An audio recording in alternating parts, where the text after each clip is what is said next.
Bell icon press ಮಾಡಿ please support ಮಾಡಿ. ದಯವಿಟ್ಟು ಪೂರ್ತಿಯಾಗಿ ವೀಡಿಯೋ ನೋಡಿ. ನೋಡಿ, ನಾನು ಇಲ್ಲಿ 1.5 ಕಪ್ಪು ರೈಸ್ ತೊಗೊಂಡಿದ್ದೀನಿ. ಈ ಗ್ಲಾಸಲ್ಲಿ 1.5 ಕಪ್ಪು ಜೀರಾ ರೈಸ್ ಎಲ್ಲಾರ ಮಾಡ್ಕೊಬೋದು, ಬಾಸುಮತಿ ರೈಸ್ ಎಲ್ಲಾರ ಮಾಡ್ಕೊಬೋದು. ಇದು ನಾರ್ಮಲ್ ಅನ್ನ ಮಾಡ್ತೀವಲ್ಲ, ಅವರು ಡೈಲಿ ಯೂಸ್ ಮಾಡೋ ಅಕ್ಕಿನಲ್ಲೇ ನಾನು ಮಾಡ್ತಾ ಇರೋದು. ಅಂದರೆ ಅಕ್ಕಿ ಚೆನ್ನಾಗಿದೆ. ನೋಡಿ, ಇಷ್ಟು ಪುದೀನ ತೊಗೊಂಡಿದ್ದೀನಿ, ಬಟಾಣಿ ತೊಗೊಂಡಿದ್ದೀನಿ, ಆಮೇಲೆ 1 ಪ್ಯಾಕೆಟು ಮಶ್ರೂಮು. ಅದು ಒಂದು 2-3 ಸಲ ಚೆನ್ನಾಗಿ ತೊಳಿಬೇಕು ಇದನ್ನು. ಈಗ ಇದಕ್ಕೆ ಸ್ವಲ್ಪ ಮಣ್ಣಿರುತ್ತಲ್ವ, ಕ್ಲೀನಾಗಿ ವಾಶ್ ಮಾಡಬೇಕು. ಸ್ವಲ್ಪ ಉಪ್ಪು ಹಾಕಿ ನೆನೆಸಿದೆ, ಅದನ್ನು ಕಟ್ ಮಾಡ್ಕೊತೀನಿ. ಇದಕ್ಕೆ ನಾನು 3 ಈರುಳ್ಳಿನ ಉದ್ದ ಕಟ್ ಮಾಡಿದ್ದೀನಿ. ಇದು ಮೊಸರು ಬಜ್ಜಿಗೆ ರೆಡಿ ಮಾಡ್ಕೊತೀನಿ. ನೋಡಿ, ನಾನು ಇಲ್ಲಿ ಒಂದು ಕುಕ್ಕರ್ ಇಟ್ಟಿದ್ದೀನಿ. ಕುಕ್ಕರ್ಗೆ ಒಂದು 2-3 ಸ್ಪೂನಷ್ಟು ತುಪ್ಪ ಹಾಕ್ತಾಯಿದ್ದೀನಿ. ಅವ್ರು ತುಪ್ಪ ತುಂಬ ಚೆನ್ನಾಗಿ ಯೂಸ್ ಮಾಡ್ತಾರೆ ಅವರು. ಅದಕ್ಕೆ ತುಪ್ಪ ಎಣ್ಣೆ ಎರಡೂ ಹಾಕಿ ಮಾಡ್ತಾಯಿದ್ದೀನಿ. ಟೇಸ್ಟ್ ಅಂತ ತುಂಬ ಚೆನ್ನಾಗಿರುತ್ತೆ. ಎಣ್ಣೆ ಕಾಯಿತು, ಅದಕ್ಕೇ ನಾನು ಇವಾಗ ಈರುಳ್ಳಿ ಹಾಕ್ತೆ. 3 ಈರುಳ್ಳಿ ಹಾಕಿದ್ದೀನಲ್ಲ, ಉದ್ದ ಕಟ್ ಮಾಡಿ. ಇದು ಬಿರಿಯಾನಿ ಮಸಾಲೆ, ಕಸ್ತೂರಿ ಮೇಥಿ, ಚಕ್ಕೆ, ಲವಂಗ, ಮರಾಠಿ ಮೊಗ್ಗು. ನಾನು ಇವಾಗ ಎಣ್ಣೆ ಡೈರೆಕ್ಟಾಗಿ ಹಾಕ್ತಾಯಿಲ್ಲ. ಏನಕ್ಕೆ ಅಂದರೆ ಎಣ್ಣೆ ತುಂಬ ಬಿಸಿಯಾಗಿರ್ತದಲ್ವ, ಆವಾಗ ಇದನ್ನು ಹಾಕ್ಬಿಟ್ರೆ ನಿಮಗೆ ಕಪ್ಪಗಾಗಿ ಹೋಗುತ್ತೆ. ಅದಕ್ಕೆ ಏನು ಮಾಡಿರಿ, ಫಸ್ಟ್ ಈರುಳ್ಳಿ ಹಾಕಿ ಆಮೇಲೆ ಇದನ್ನು ಹಾಕಿ. ಆವಾಗ ಕಲರ್ ಚೇಂಜ್ ಆಗೋದಿಲ್ಲ. ಕಸ್ತೂರಿ ಮೇಥಿದು ಅದೇ ಥರ ಇರ್ತದೆ, ತುಂಬಾ ಚೆನ್ನಾಗಿರ್ತದೆ. ಏನು ಚೆನ್ನಾಗಿ ಸ್ಮೆಲ್ ಬರ್ತಾ ಇರ್ತದೆ ಗೊತ್ತಾ, ತುಂಬ ಚೆನ್ನಾಗಿ ಗಮ್ ಅಂತ ಸ್ಮೆಲ್ ಚೆನ್ನಾಗಿ ಬರುತ್ತೆ. ನೀವು ಬಿಸಿ ಎಣ್ಣೆಗೆ ಏನಾದರೂ ಹಾಕ್ಬಿಟ್ರೆ ಬೇಗ ಕಪ್ಪಗಾಗಿ ಹೋಗುತ್ತೆ. ಅದಕ್ಕೆ ಫಸ್ಟ್ ಈರುಳ್ಳಿ ಹಾಕಿ ಅದನ್ನು ಹಾಕಿ. ಇವಾಗ ಒಂದು ಮಸಾಲೆ ರುಬ್ಕೊಳ್ಳೋಣ. ಇದಕ್ಕೆ ಒಂದು 3-4 ಹಸಿಮೆಣಸಿನ್ಕಾಯಿ, 1 ಗೆಡ್ಡೆ ಬೆಳ್ಳುಳ್ಳಿ, 1 ಇಂಚು ಶುಂಠಿ, ಇವಾಗ 1 ಕೈ ಹಿಡಿಯಷ್ಟು ಪುದೀನ, ಇಷ್ಟನ್ನು ಹಾಕಿ ನಾನು ಪೇಸ್ಟ್ ಮಾಡ್ಕೊತೀನಿ.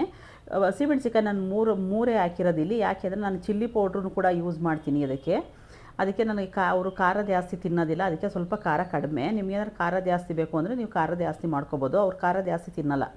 ಸ್ವಲ್ಪ ಬಟಾಣಿ ಇದ್ದು ಅದನ್ನು ಸೇರಿಸಿದ್ದೀನಿ.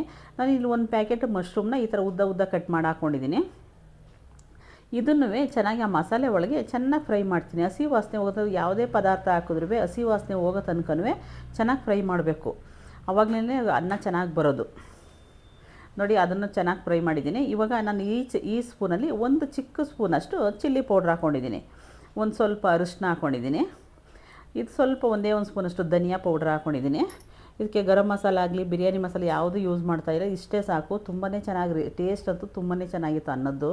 ನೀವು ಒಂದು ಸಲ ಟ್ರೈ ಮಾಡಿ ನೋಡಿ. ಯಾವ ಥರ ಬಂತು ಅಂತ ಕಮೆಂಟ್ ಬಾಕ್ಸಲ್ಲಿ ಕಮೆಂಟ್ ಮಾಡಿ ತಿಳಿಸಿ. ರುಚಿಗೆ ತಕ್ಕಷ್ಟು ಉಪ್ಪು ಸೇರಿಸಿದ್ದೀನಿ. ಒಂದು 2 ಟೊಮೊಟೊ ಕಟ್ ಮಾಡಿ ಹಾಕಿದ್ದೀನಿ. ಸಿಂಪಲಾಗಿ ಮಾಡಿದ್ದೀನಿ. ಬೇರೆ ಮನೇಲಿ ಮಾಡಿದೆ ರೈಸ್, ಅದು ತುಂಬ ಚೆನ್ನಾಗಿತ್ತಂತೆ. ಅವ್ರು ಹೇಳಿದ್ರು ತುಂಬ ಚೆನ್ನಾಗಿತ್ತು ರೈಸು ಅಂತ. ಅದಕ್ಕೆ ಅವ್ರು ಹೇಳಿದ್ಮೇಲೆ ಇವರು ನಮ್ಮ ಮನೇಲಿ ಮಾಡಿ ಅಂತ ಮಾಡಿಸಿದ್ರು. ನೋಡಿ, ಒಂದು ಅರ್ಧ ಕಪ್ಪಷ್ಟು ಮೊಸರು ತೊಗೊಂಡಿದ್ದೀನಿ. ಮೊಸರನ್ನ ಅದರೊಳಗಡೆ ಹಾಕಿದ್ದೀನಿ. ಅದನ್ನು ಚೆನ್ನಾಗಿ ಫ್ರೈ ಮಾಡ್ತಾಯಿದ್ದೀನಿ. ಇವಾಗ ನಾನು ಇಲ್ಲಿ ಫ್ರೈ ಮಾಡ್ತಾಯಿದ್ದೀನಲ್ಲ, ಈ ಮಸಾಲೆ ಎಲ್ಲ ಎಣ್ಣೆ ಬಿಡೋ ತನಕನೂ ಚೆನ್ನಾಗಿ ಫ್ರೈ ಮಾಡಬೇಕು. ಆವಾಗಲೇ ನಮಗೆ ಅನ್ನ ರುಚಿ ಬರೋದು. ಮೀಡಿಯಮ್ ಫ್ಲೇಮಲ್ಲಿಟ್ಟು ಎಣ್ಣೆ ಮೇಲೆ ಬರೋ ತನಕನೂ ನಾವು ಇದನ್ನು ಚೆನ್ನಾಗಿ ಕುದಿಸ್ಬೇಕು ಮಸಾಲೆನ. ಅರ್ಜೆಂಟಾಗಿ ಏನಾದರೂ ಅನ್ನಗೆ ಅಕ್ಕಿ ಹಾಕ್ಬಿಟ್ರೆ ಅವಾಗ ಮಸಾಲೆ ವಾಸನೆ ಹೋಗೋದಿಲ್ಲ, ಅಷ್ಟು ಟೇಸ್ಟ್ ಬರೋದಿಲ್ಲ. ಅದಕ್ಕೆ ಏನು ಮಾಡಿ, ನೀವು ಮಸಾಲೆ ಹಾಕಿದ್ಮೇಲೆ ಈ ಥರ ಚೆನ್ನಾಗಿ ಕುದಿದು ಅದು ಚೆನ್ನಾಗಿ ಕುದ್ದು ಚೆನ್ನಾಗಿ ಎಣ್ಣೆ ಮೇಲೆ ಬರಬೇಕು. ಅಲ್ಲಿ ತನಕನೂ ನೀವು ಮೀಡಿಯಮ್ ಫ್ಲೇಮಲ್ಲೇ ಇದನ್ನು ಕುದಿಸ್ಬೇಕು. ಅವಾಗ ಉಪ್ಪು ಖಾರ ಎಲ್ಲ ಚೆನ್ನಾಗಿ ಹಿಡಿಯುತ್ತೆ. ಇದು ಮಶ್ರೂಮ್ಗಾಗಲಿ ಬಟಾಣಿಗಾಗಲಿ ಚೆನ್ನಾಗಿ ಹಿಡಿಯುತ್ತದೆ. ನೋಡಿ, ಎಣ್ಣೆ ಎಲ್ಲ ಮೇಲೆ ಬಂತು. ನೋಡಿ, ಒಂದು 10 ನಿಮಿಷ ಹೀಗೆ ಇಟ್ಟಿದ್ದನ್ನ ಎಣ್ಣೆ ಎಲ್ಲ ಮೇಲೆ ಬಂತು. ಇವಾಗ ನಾನು 1.5 ಕಪ್ಪು ಗ್ಲಾಸು ಅಕ್ಕಿ ತೊಗೊಂಡಿದ್ನಲ್ಲ, ಇದು 10 ನಿಮಿಷದ ಮೇಲಾಗಿತ್ತು ನೆನೆಸಿ. ಇವಾಗ ಅಳತೆ ನೀರು ತೋರಿಸ್ತೀನಿ ನೋಡಿರಿ. ಮಿಕ್ಸಿ ಆಡಿಸಿದ್ನಲ್ಲ, ಅದೇ ಮಿಕ್ಸಿ ಎಲ್ಲ ತೊಳೆದು ಅದೇ ನೀರು ಹಾಕ್ತಾಯಿದ್ದೀನಿ. ನೋಡಿ, ನಾನು ಇಲ್ಲಿ 1.5 ಕಪ್ಪು ಅಕ್ಕಿಗೆ ನಾನು 3 ಗ್ಲಾಸ್ ನೀರು ಹಾಕಬೇಕು. ಅದನ್ನು ನಾನು 3 ಗ್ಲಾಸ್ ನೀರು ಹಾಕ್ತಾಯಿಲ್ಲ. ನೋಡಿ, 1 ಕಪ್ ಹಾಕಿದ್ದೀನಿ. ಇದು 2ನೇ ಕಪ್ಪು. ಇವಾಗ ನಾನು 3ನೇ ಕಪ್ಪಿಗೆ ಸ್ವಲ್ಪ ಹಾಕ್ತಾಯಿದ್ದೀನಿ, ಅಂದರೆ 2 ನೀರು ಹಾಕ್ತಾಯಿದ್ದೀನಿ ಅಷ್ಟೇ ನಾನು. ಯಾಕೆ ಅಂದರೆ 10 ನಿಮಿಷ ಅಕ್ಕಿ ನೆನೆಸಿದೆ, ಆಮೇಲೆ ಅಲ್ಲಿ ಮೊಸರು ಟೊಮೊಟೊದೆಲ್ಲ ನೀರು ಬಿಟ್ಟಿರುತ್ತದೆ ಕುಕ್ಕರಲ್ಲಿ. ನೋಡಿ, ಇಷ್ಟೇ ಸೇರಿಸ್ತಾ ಇರೋದು. ಅನ್ನ ಕರೆಕ್ಟಾಗಿ ಬರುತ್ತೆ. ನೋಡಿ, ಇದರಲ್ಲೂ ನೀರಿದೆ ನೋಡಿ. ಅದಕ್ಕೇನು ಮಾಡಬೇಕು, 3/4 ಗ್ಲಾಸು ನಾವು ಕಡಿಮೆ ಮಾಡಬೇಕು. ಆವಾಗ ಅನ್ನ ಮುದ್ದೆ ಆಗೋದಿಲ್ಲ. ಅನ್ನ ಉದುದ್ರಿಯಾಗಿ ತುಂಬ ಚೆನ್ನಾಗಿ ಬರುತ್ತೆ. ಸ್ವಲ್ಪ ಮುದ್ದೆ ಆಯಿತು ಅಂದರೆ ಅನ್ನ ತಿನ್ನೋಕ್ಕಾಗೋದಿಲ್ಲ, ಟೇಸ್ಟ್ ಬೇರೆ ಥರ ಬಂದ್ಬಿಡುತ್ತೆ.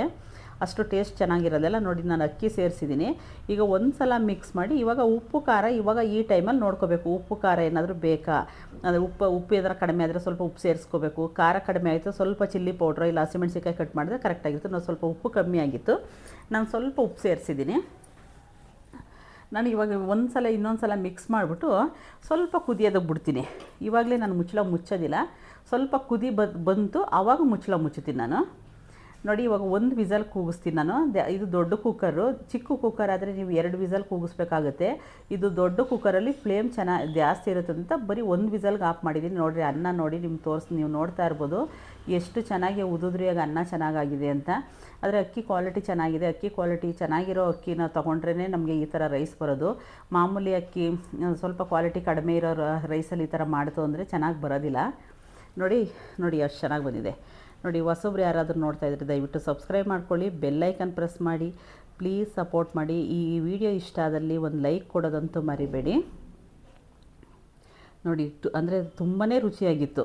ಯಾರಾದರೂ ಮೋನೋಗೆ ಅಪ್ಲೈ ಮಾಡೋರು ಯಾರಾದರೂ ಇದ್ದರೆ ನಮ್ಮ ನಂಬರ್ಗೆ ಕಾಂಟ್ಯಾಕ್ಟ್ ಮಾಡಿದ್ರೆ ನನ್ನ ಮಗಳು ಹೆಲ್ಪ್ ಮಾಡ್ತಾಳೆ. ನಿಮಗೆ ಚಾನಲ್ ಯಾವುದಾದ್ರೂ ಪ್ರಾಬ್ಲಮ್ ಇದೆಯಾ, ಮೋನೋಗೆ ಅಪ್ಲೈ ಮಾಡಬೇಕಾ, ಏನೇ ನಿಮ್ಮ ಚಾನಲ್ಲು ಚೆಕ್ ಮಾಡಬೇಕು ಅಂದರೆ ನನ್ನ ಮಗಳು ಹೆಲ್ಪ್ ಮಾಡ್ತಾಳೆ. ಈ ನಂಬರ್ ನನ್ನ ಚಾನಲಲ್ಲೇ ಇದೆ. ಇಲ್ಲಿ ತನಕ ನನ್ನ ವೀಡಿಯೋ ನೋಡೋದಕ್ಕಾಗಿ ಧನ್ಯವಾದ.